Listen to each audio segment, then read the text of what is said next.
तो मूवी की स्टार्ट होते ही हमें बताया जाता है कि आज से तकरीबन 5 साल पहले गॉडजिला और कॉन्ग की बहुत बड़ी फाइट हुई थी, जहां पर गॉडजिला कॉन्ग को हराने के बाद समंदर की गहराइयों में चला गया था और बस उसी दिन के बाद गॉडजिला का कुछ भी पता नहीं चल पाया, किसी ने नहीं देखा उसे। और उसके बाद हमें 5 साल बाद का सीन दिखाया जाता है, जहाँ पर हम एक आइलैंड को देखते हैं जो कि कॉन्ग का घर था असल में। और यहाँ पर हम देखते हैं कि कॉन्ग का साइज अब पहले से काफी बड़ा हो गया है। इसके बाद कॉन्ग सोकर उठता है और पानी में काफी एंजॉय करता है। वहीं पर हम एक छोटी बच्ची को देखते हैं जो कॉन्ग को काफी अच्छी लगती थी। वो दोनों काफी अच्छे फ्रेंड्स भी थे और कॉन्ग उस बच्ची की कोई बात नहीं डालता था, उसकी सारी बातें मानता था। लेकिन ये बच्ची ना तो बोल सकती है और ना ही कुछ सुन सकती है। और यहाँ पर हम कॉन्ग को बहुत ज्यादा अग्रेसिव पाते हैं। कॉन्ग बहुत ज्यादा गुस्से में होता है और वो एक ट्री को खेल कर आसमान की तरफ फेंकता है, जिससे एनर्जी वॉल्ट हो जाती है। और यहाँ पर हम ये जान पाते हैं कि असल में कॉन्ग को इस टाउन के नीचे रखा गया था ताकि गॉडजिला फिर से वहाँ पर ना आ जाए, क्योंकि ये दोनों टाइटन्स एक दूसरे को फेल कर सकते हैं तो कहीं दोबारा से न लड़ पड़े। अब क्योंकि कॉन्ग पहले से काफी बड़ा हो गया था साइज में, इसीलिए डिसाइड किया जाता है कि उसे यहाँ से कहीं और शिफ्ट कर दिया जाएगा। इसके बाद हमें एक लड़का दिखाया जाता है जो कि कंपनी के लिए काम करता था और वो बेसिकली एक हैकर भी था। और जिस कंपनी में वो काम करता था वो काफी मॉडर्न चीजें बनाया करती थी, लाइक मशीन्स, रोबोट्स एक्सेट्रा। लेकिन उस हैकर को अपनी कंपनी पर थोड़ा बहुत डाउट होता है कि कंपनी कोई ऐसी चीज बना रही है जो नहीं बनानी चाहिए, इसीलिए वो कंपनी का सारा डाटा हैक कर लेता है, जिससे उसे पता चलता है कि ये कंपनी किसी काफी बड़ी ऑब्जेक्ट को हांगकांग शिफ्ट कर रही है।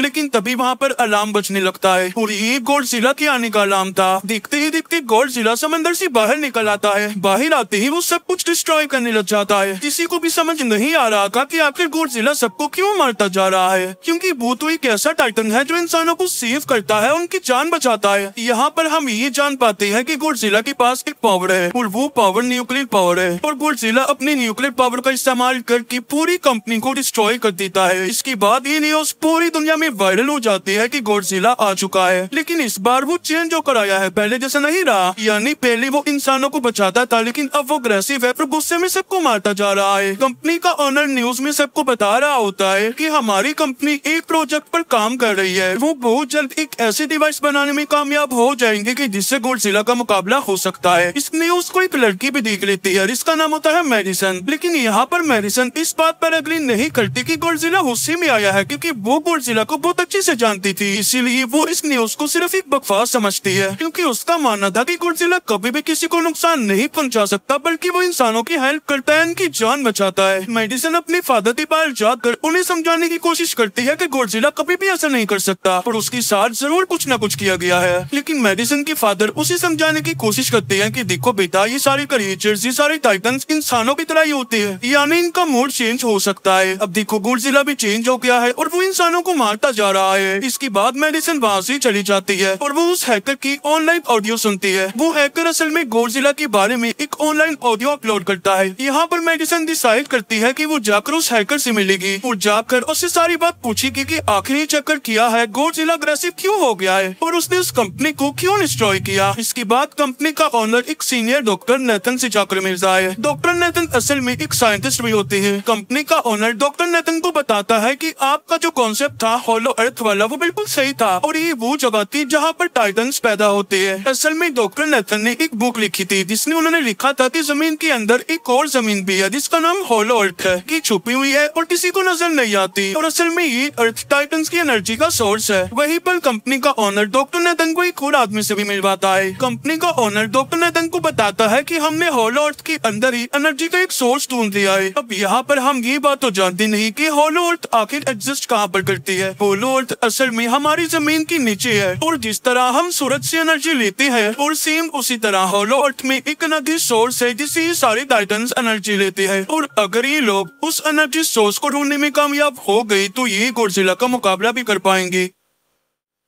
डॉक्टर नेथन से पूछता है कि आखिर हम उस हॉलो अर्थ तक जाएंगे कैसे, क्योंकि अब से कुछ साल पहले मेरे भाई ने भी वहाँ पर जाने की कोशिश की थी लेकिन वो नहीं जा पाया और मर गया। यहाँ पर हम ये बात पे जान पाते हैं कि हॉलो अर्थ में ग्रेविटी नहीं होती, इसीलिए वहाँ पर हर चीज हवा में उड़ने लगती है। जिस पर कंपनी का ओनर डॉक्टर नेथन को कहता है कि आपको इस बारे में फिक्र करने की कोई जरूरत नहीं है, क्योंकि हमारी कंपनी ने एक एंटी ग्रेविटी कार बनाई है जिसकी मदद से हम वहाँ यानी हॉलो अर्थ पर जाएंगे। कंपनी का ओनर ये भी बताता है कि हर टाइटन्स में एक एबिलिटी होती है जिसकी मदद से हर टाइटन अपने घर को ढूंढ सकता है, इसीलिए हमें कॉन्ग की हेल्प लेनी चाहिए। इसके बाद डॉक्टर नेथन अपनी एक फ्रेंड जो कि डॉक्टर भी थी उससे मिलते हैं और ये फीमेल डॉक्टर कॉन्ग की देखभाल भी करती थी। डॉक्टर नेथन उस फीमेल डॉक्टर को समझाने की कोशिश करते हैं कि हमें कॉन्ग को उसके घर पर भेजना चाहिए और उसका घर होलो अर्थ है क्योंकि हम उसे ज्यादा टाइम के लिए यहाँ पर नहीं रख सकते और अगर वो यहाँ से बाहर निकला भी तो गॉडजिला उस पर अटैक कर देगा, इसीलिए कॉन्ग सिर्फ होलो अर्थ में ही सेफ रह सकता है। अब थोड़ी बहस के बाद फाइनली वो फीमेल डॉक्टर भी इस बात के लिए एग्री हो जाती है क्योंकि इसके अलावा उनके पास और कोई ऑप्शन जो नहीं था। फिर ये लोग अपनी पूरी आर्मी के साथ कॉन्ग को होलो अर्थ की तरफ ले जाने लगते हैं। कॉन्ग को ये लोग चेन से बांध कर ले जा रहे थे। कॉन्ग की फ्रेंड यानी वो छोटी बच्ची कॉन्ग के इशारों में बातें करती है। बच्ची बताती है कि कॉन्ग को गुस्सा आ रहा है कि उसे जंजीरों से बांधा हुआ है। आर्मी का लीडर उस फीमेल डॉक्टर को कहता है कि हम गॉडजिला के रास्ते से नहीं गुजरेंगे और हम किसी दूसरे रास्ते से ही जाएंगे ताकि गॉडजिला को पता न चल पाए। जिस पर वो फीमेल डॉक्टर कहती है कि जी हाँ बिल्कुल हमें ऐसा ही करना चाहिए क्योंकि गॉडजिला और कॉन्ग की काफी पुरानी दुश्मनी है क्योंकि वो दोनों ही खुद को मॉन्स्टर्स का किंग समझते हैं और अगर वो दोनों एक दूसरे के सामने आ जाते हैं तो तबाही मचा देंगे। फिर हम मेडिसन को दिखते हैं जो कि अपनी फ्रेंड को लेकर उस हैकर से मिलने जाती है। यहाँ पर वो हैकर उन लोगों को बताता है कि असल में कंपनी एक काफी बड़ी चीज बना रही है और उस चीज को बनाकर हांगकांग शिफ्ट कर दिया जाएगा, लेकिन गॉडजिला को ये बात पसंद नहीं आई इसीलिए उसने उस कंपनी पर अटैक करके उसे डिस्ट्रॉय कर दिया। फिर हम देखते हैं कि कॉन्ग वाली शिप में अलार्म बजने लगा है। वो बच्ची फीमेल डॉक्टर को बता रही होती है कि गॉडजिला आ रहा है। डॉक्टर नेथन कहता है कि अब क्योंकि गॉडजिला बाहर आ रहा है तो हमें कॉन्ग को भी आजाद कर देना चाहिए यानी उसकी चेन्स खोल देनी चाहिए ताकि वो गॉडजिला का मुकाबला करके हम सबको बचा ले। और तब फाइनली गॉडजिला बाहर आ जाता है जो एक शिप को डिस्ट्रॉय करते हुए आगे बढ़ रहा था उन लोगों की तरफ। जब कॉन्ग को पता चलता है कि गॉडजिला आ रहा है तो वो जोर से चिल्लाने लगता है लेकिन उसे तो चेन से बांधा गया था। फिर ये लोग गॉडजिला पर रॉकेट और मिसाइल से अटैक करते हैं जिसका गॉडजिला पर जरा भी असर नहीं होता। जो उन लोगों के प्लेन्स होते हैं गॉडजिला उन्हें भी डिस्ट्रॉय कर देता है और अब गॉडजिला कॉन्ग वाली शिप की तरफ बढ़ रहा था। गॉडजिला उन लोगों की सारी शिप्स को डिस्ट्रॉय कर देता है और यहाँ पर गॉडजिला उनकी शिप को पलट देता है जिससे कॉन्ग और बाकी लोग समंदर में ढूंढने लगते हैं। फिर वो लोग कॉन्ग की चेन्स को खोल देते हैं ताकि कॉन्ग गॉडजिला का मुकाबला करके उन सबको बचाए। फिर गॉडजिला और कॉन्ग की ग्रेट फॉर होती है जिससे कॉन्ग गॉडजिला को समंदर में काफी नीचे फेंक देता है। फिर वो पलटी हुई शिप को सीधा करता है ताकि सब लोगों की जान बच सके, लेकिन गॉडजिला एक बार फिर से उठता है और वो उस शिप की तरफ जा रहा था जिसमें वो बच्ची थी। और यहाँ पर कॉन्ग एक शिप से दूसरी शिप पर जंप करके फाइनली उस शिप तक पहुँच जाता है जहाँ पर गॉडजिला आ रहा था। यहाँ पर कॉन्ग गॉडजिला को एक जोरदार पंच मारता है। फाइट बैक करते हुए गॉडजिला भी कॉन्ग को मारता है जिससे कॉन्ग नीचे गिर जाता है। कॉन्ग एक बार उठकर फिर से गॉडजिला को मारता है और गॉडजिला जाकर समंदर में गिरता है। इस बात से गॉडजिला को काफी गुस्सा आ जाता है और यहाँ पर वो अपनी पावर यानी न्यूक्लियर पावर का इस्तेमाल करता है। ये देखकर कॉन्ग जल्दी से अपनी जान बचाने के लिए पानी में कूद जाता है। गॉडजिला की जो न्यूक्लियर पावर की लाइट होती है वो हर जगह फैल जाती है। सब लोग उसे देखकर काफी हैरान रह जाते हैं और यहाँ पर हमें अंदाजा हो जाता है कि गॉडजिला कितना ज्यादा पावरफुल है। इस समंदर के अंदर ही उन दोनों के बीच फाइट होने लगती है। गॉडजिला तो पानी में सांस ले सकता था लेकिन कॉन्ग तो इंसानों की तरह था, वो पानी में सांस नहीं ले सकता था, इसीलिए कॉन्ग हारता हुआ नजर आ रहा था।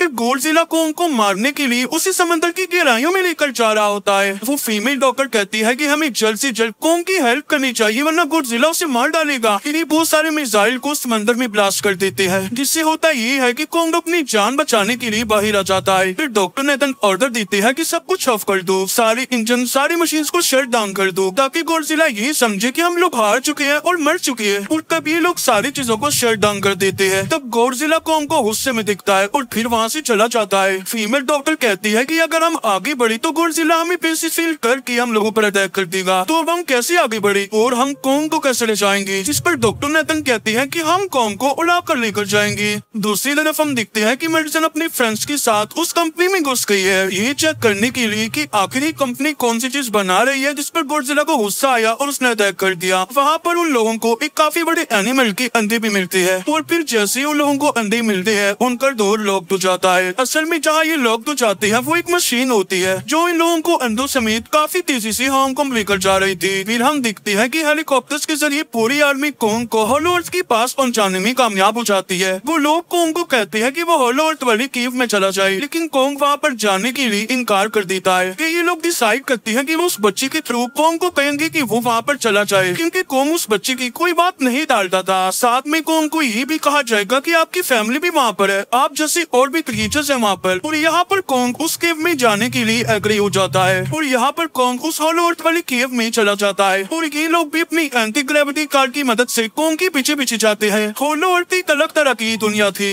अब क्योंकि उन लोगों के पास एंटी ग्रेविटी कार्स थी इसीलिए उनकी जान बच जाती है। और हॉलो अर्थ में अलग अलग तरह की मॉन्स्टर्स भी थी और तभी एक फ्लाइंग मॉन्स्टर उनकी एंटी ग्रेविटी कार पर अटैक कर देता है। वो मॉन्स्टर उस बच्ची पर भी अटैक करने वाला होता है लेकिन कॉन्ग उस मॉन्स्टर को पकड़ लेता है और उसे मार डालता है और बाद में उस मॉन्स्टर का सर ही दर्द से अलग कर देता है। इसके बाद कॉन्ग तेजी से आगे बढ़ने लगता है जबकि बाकी सब भी कॉन्ग के पीछे पीछे जाते हैं। अब हॉलो अर्थ पर ग्रेविटी ना होने की वजह से वहाँ की सारी पत्थर हवा में उड़ रही होती है। मेडिसन और उसके फ्रेंड्स हांगकांग पहुँच जाते हैं और यहाँ पर उन लोगों को उस कंपनी की सीक्रेट वेपन के बारे में पता चल जाता है। गॉडजिला को मारने के लिए इस कंपनी ने एक और गॉडजिला बनाया है और इस नए गॉडजिला का नाम होता है मेगा गॉडजिला। और इस मेगा गॉडजिला को कंट्रोल करने वाला वो आदमी होता है जिसे उस कंपनी की ऑनर ने डॉक्टर नेथन से मिलवाया था। मेगा गॉडजिला की पावर्स को चेक करने के लिए वहाँ पर एक स्कल क्रॉलर को छोड़ दिया जाता है। मेगा गॉडजिला यहाँ पर अपनी पावर्स का इस्तेमाल करके स्कल क्रॉलर को मार डालता है लेकिन यहाँ पर एक गड़बड़ हो जाती है और वो ये कि उन्हें मेगा गॉडजिला को चलाने के लिए और ज्यादा पावर चाहिए थी और वो पावर सिर्फ और सिर्फ हॉलो अर्थ में थी। और यही वजह थी कि कंपनी का ओनर उस एनर्जी सोर्स उस पावर को ढूंढ रहा था ताकि वो मेगा गॉडजिला को दोबारा से जिंदा कर सके। इसके बाद हम देखते हैं कि मेगा गॉडजिला एक्टिवेट हो गया है। मेगा गॉडजिला के जिंदा होते ही गॉडजिला उसे फील कर लेता है और इसीलिए वो हांगकांग जहाँ पर वो मेगा गॉडजिला था उसी तरफ बढ़ने लगता है। हॉलो अर्थ दिखने में काफी खूबसूरत थी और हॉलो अर्थ में जो एनर्जी सोर्स था वो एक पहाड़ में था। कॉन्ग उस पहाड़ की तरफ जाता है और उसकी डोर को ओपन कर देता है और जोर से दौड़ता है। कॉन्ग को वहाँ पर एक वेपन मिल जाता है जो कि एक एक्स थी और ये एक्स कोई नॉर्मल एक्स नहीं होती बल्कि ये गॉडजिला की बॉडी से बनाई गई होती है जो कि बहुत पावरफुल होती है। कॉन्ग उस एक्स को लेकर एक जगह पर बैठ जाता है बिल्कुल किंग की तरह। गॉडजिला जो कि हांगकांग पहुंच गया था और अब वो मेगा गॉडजिला की तरफ बढ़ रहा था जिससे सब लोग अपनी जान बचाने के लिए इधर उधर भागने लगते हैं। दूसरी तरफ कॉन्ग को एनर्जी सोर्स भी मिल जाती है और यहाँ पर उसे ये भी पता चलता है कि एनर्जी सोर्स उसकी एक्स को भी चार्ज कर सकता है क्योंकि उसकी एक्स चार्ज होने के बाद ही चल सकती है और चार्ज होने के बाद वो और ज्यादा पावरफुल हो जाती है। गॉडजिला को ये बात भी पता चल जाती है कि हॉलो अर्थ में कोई आया है जिससे गॉडजिला अपने न्यूक्लियर पावर जमीन पर मारता है जिससे वो न्यूक्लियर पावर जमीन को फाड़ती हुई कॉन्ग के पास पहुंच जाती है।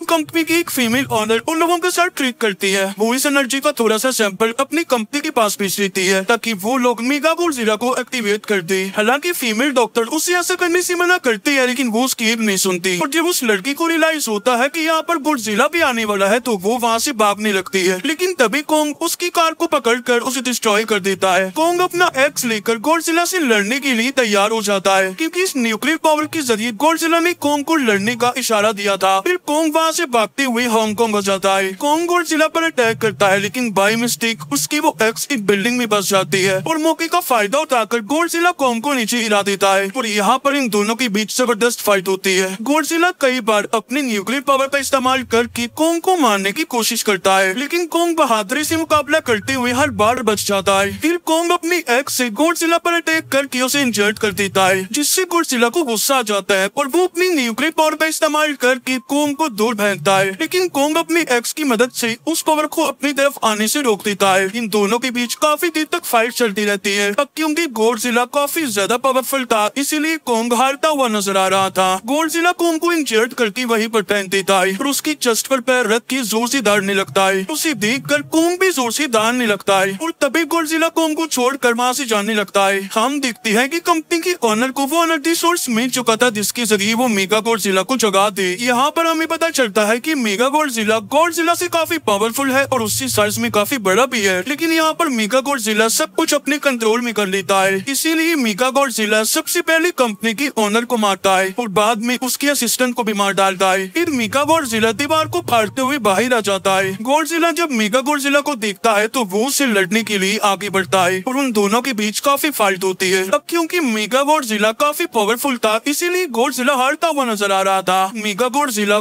को बहुत ज्यादा मारता है और उसे नीचे गिरा देता है। मेडिसन और वो हैकर मेगा गॉडजिला की पावर्स को ऑफ करने की कोशिश करते हैं लेकिन वहाँ पर सारी मशीन्स में कोड्स लगे हुए थे। दूसरी तरफ हमें कॉन्ग दिखाया जाता है जो कि लड़ने की वजह से काफी इंजर्ड हो गया था और उसकी हालत काफी खराब थी और वो ऑलमोस्ट मरने ही वाला था। वो बच्ची कॉन्ग की हार्ट बीट सुनती है तो सबको बताती है कि कॉन्ग की हार्ट बीट आहिस्ता आहिस्ता कम कम होती जा रही है, जिस पर डॉक्टर नेथन कहती है कि हमें कॉन्ग को बचाने के लिए उसे एक काफी बड़ा इलेक्ट्रिक शॉक देना होगा और ये लोग कॉन्ग को शॉक उसी एंटी ग्रेविटी कार से देते हैं, जिससे कॉन्ग को काफी बड़ा झटका लगता है और वो दोबारा से उठकर खड़ा हो जाता है। वो बच्ची इशारों में कॉन्ग को कहती है कि देखो, गोडजिला हमारा दुश्मन नहीं है, वो हमारा फ्रेंड है, इसीलिए जाओ और उसकी हेल्प करो। तब कॉन्ग गोडजिला को बचाने के लिए चला जाता है। मेगा गोडजिला अपनी न्यूक्लियर पावर का इस्तेमाल करके गोडजिला को बस मारने ही वाला होता है, तभी वहाँ पर कॉन्ग आ जाता है और कॉन्ग यहाँ पर गोडजिला को बचा लेता है। गोडजिला फौरन समझ जाता है कि मुझे और कॉन्ग को साथ मिलकर लड़ना चाहिए, लेकिन मेगा गोडजिला इतना ज्यादा पावरफुल था कि वो इन दोनों पर भारी पड़ रहा था। कॉन्ग को अपनी एक्स नजर आती है, लेकिन मुसीबत की बात तो ये है कि वो चार्ज नहीं होती, लेकिन कॉन्ग फिर भी उस एक्स से मेगा गोडजिला पर अटैक कर देता है। लेकिन मेगा गोडजिला कॉन्ग को मारता है और वो कॉन्ग को बस मारने ही वाला होता है कि तभी कॉन्ग उसे ऐसा करने से रोक लेता है। अब क्योंकि मेडिसिन और उस हैकर से वो मशीन बंद नहीं हो रही थी जिससे मेगा गोडजिला की पावर्स को कम किया जाए, इसीलिए वो उसी में आकर उस मशीन पर पानी डाल देते हैं, जिससे मेगा गोडजिला थोड़ी देर के लिए ऑफ हो जाता है। और इसी बात का फायदा उठाकर गोडजिला अपनी न्यूक्लियर पावर के जरिए कॉन्ग की उस एक्स को चार्ज कर देता है और अब कॉन्ग के पास पावर आ चुकी थी, इसीलिए वो मेगा गोडजिला को तबाह बर्बाद करके रख देता है, उसके हाथ पैर तोड़ देता है और उसके सारे बॉडी की पार्ट्स अलग अलग कर देता है और लास्ट में वो मेगा गोडजिला का सर भी उखेड़ कर फेंक देता है। अब क्योंकि मेगा गोडजिला मर चुका था तो सब कुछ नॉर्मल हो जाता है, लेकिन तभी गोडजिला फिर से खड़ा हो जाता है और कॉन्ग भी अपनी एक्स लेकर गोडजिला से लड़ने के लिए तैयार हो जाता है। अब क्योंकि उन दोनों ने एक दूसरे की हेल्प की थी, इसीलिए वो नहीं लड़ते। गोडजिला वापिस समंदर में चला जाता है जहाँ से वो आया था, और जबकि कॉन्ग अब हमेशा के लिए होलो अर्थ में चला गया है और कॉन्ग उस छोटी बच्ची को भी अपने साथ वहाँ पर ले गया है। और इसी के साथ ही इस मूवी का यहीं पर एंड हो जाता है।